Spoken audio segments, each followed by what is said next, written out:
The sun dipped low over the city skyline, its golden rays filtering through the floor-to-ceiling windows of a sleek, modern office.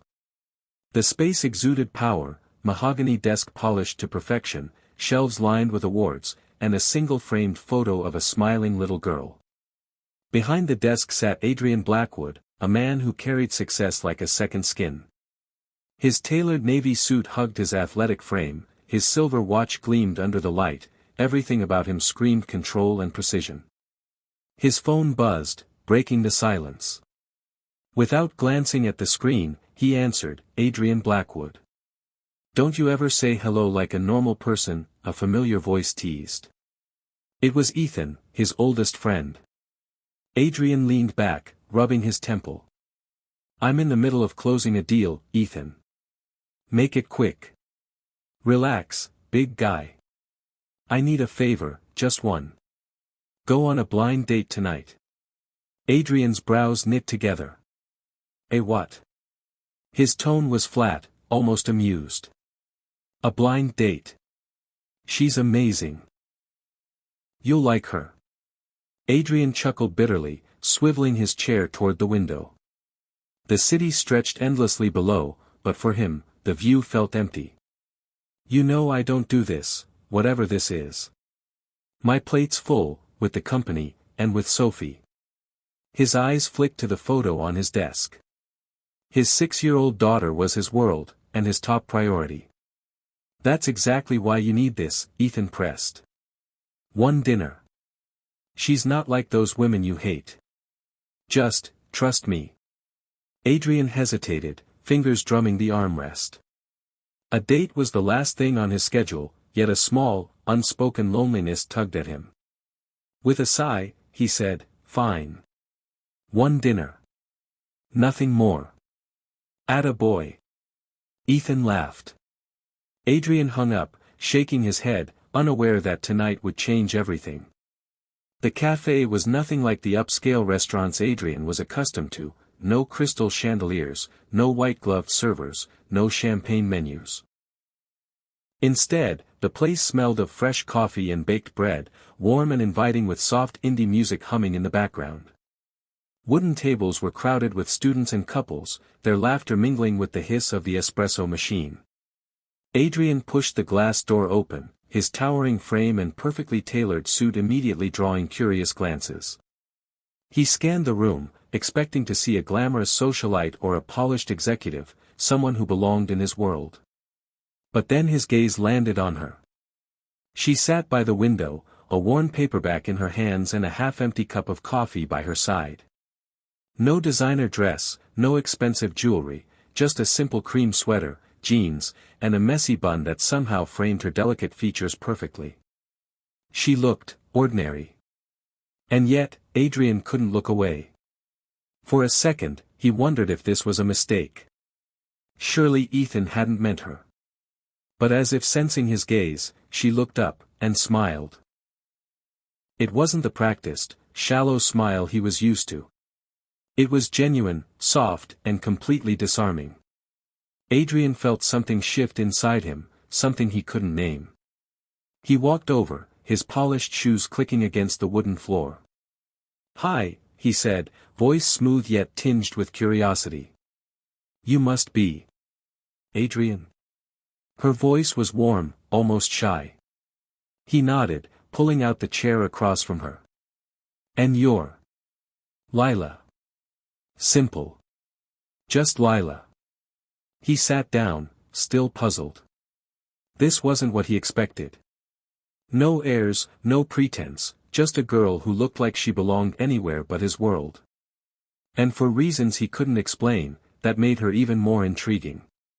The conversation began awkwardly, polite small talk about coffee, the weather, and how crowded the cafe was. Adrian wasn't used to this. Normally, women on dates with him tried too hard, flashing designer bags, dropping hints about vacations and luxury brands. But Lila? She didn't try at all. "So, what do you do?" he asked, more out of habit than curiosity. She laughed softly, tucking a loose strand of hair behind her ear. "Nothing impressive. I work 2 part-time jobs, barista in the mornings, bookstore clerk in the evenings. He blinked, surprised by her honesty. That sounds exhausting. It can be, she admitted with a small shrug. But I'm saving for art school. I've always loved painting. Just, haven't had the chance yet. Her words hung in the air, sincere and unpolished. Adrian found himself leaning in, captivated. She wasn't bragging. She wasn't trying to impress him. She was real. And you? She asked, tilting her head. What do you do? For a split second, he considered telling the truth, that he was the CEO of Blackwood Enterprises, a man who signed billion-dollar deals before breakfast. But something stopped him. He didn't want her to see that version of him. He wanted her to see Adrian, the man, not the empire. I run a business, he said vaguely, sipping his coffee. Oh, she said simply, without pressing for details. No questions about his income, no glint of calculation in her eyes. Just a nod and a genuine smile. As she spoke about her dream of painting landscapes and opening a small studio one day, Adrian felt an unfamiliar warmth in his chest. It wasn't just attraction, it was admiration. And as he listened to her laugh at her own jokes, he realized something startling. For the first time in years, he didn't want the evening to end. The night had slipped away faster than Adrian expected. What was supposed to be a quick dinner stretched into hours of easy conversation, laughter, and shared stories. For once, he wasn't checking emails or watching the time. He was present. And that felt strange. Outside the cafe, the city lights painted the streets in a warm golden glow. Adrian walked beside Lila, hands in his pockets, listening to her talk about a childhood memory that made her laugh. He couldn't remember the last time he'd laughed this much. Then his phone buzzed. He ignored it. It buzzed again, and again. With a sigh, he glanced at the screen and froze. Sophie. Sorry, he murmured, answering quickly. Hey, sweetheart. Daddy, a tiny voice chirped through the speaker. Her face filled the screen, bright eyes, messy curls, and a gap-toothed grin that melted his heart every time. Where are you? You said you'd read me a story. Adrian felt guilt tug at him. I know, princess. Daddy's just finishing something. I'll call you soon, okay? Lila's eyes flicked to the phone, curiosity softening into warmth as she saw the little girl waving. Hi. Sophie squealed before Adrian could turn the screen. Lila smiled and waved back instinctively. Hi there. Adrian hesitated, bracing for questions, maybe judgment.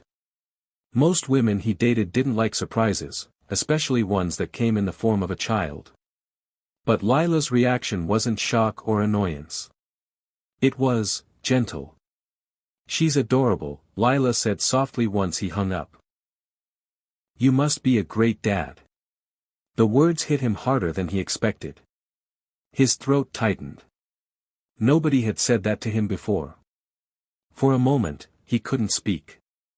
He just looked at her, wondering how someone so simple could feel so extraordinary. 3 days later, Adrian walked into the grand ballroom of a luxury hotel.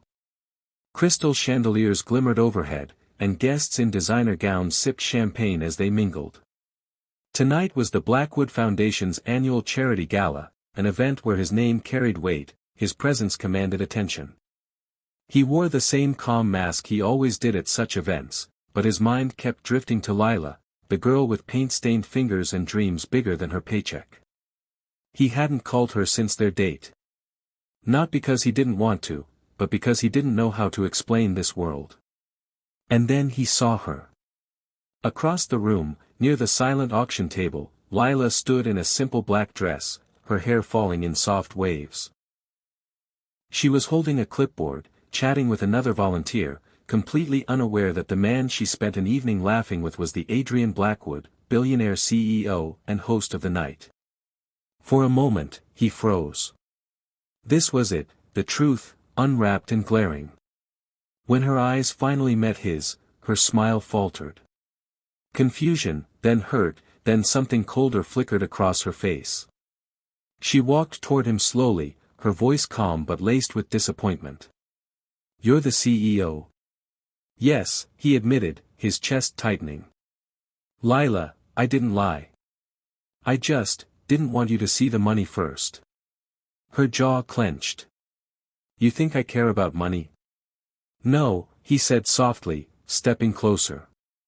"That's why I couldn't risk losing you."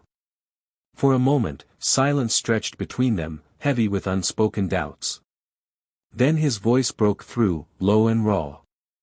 "From the moment I saw you, I didn't want that night to end. I want you, and only you."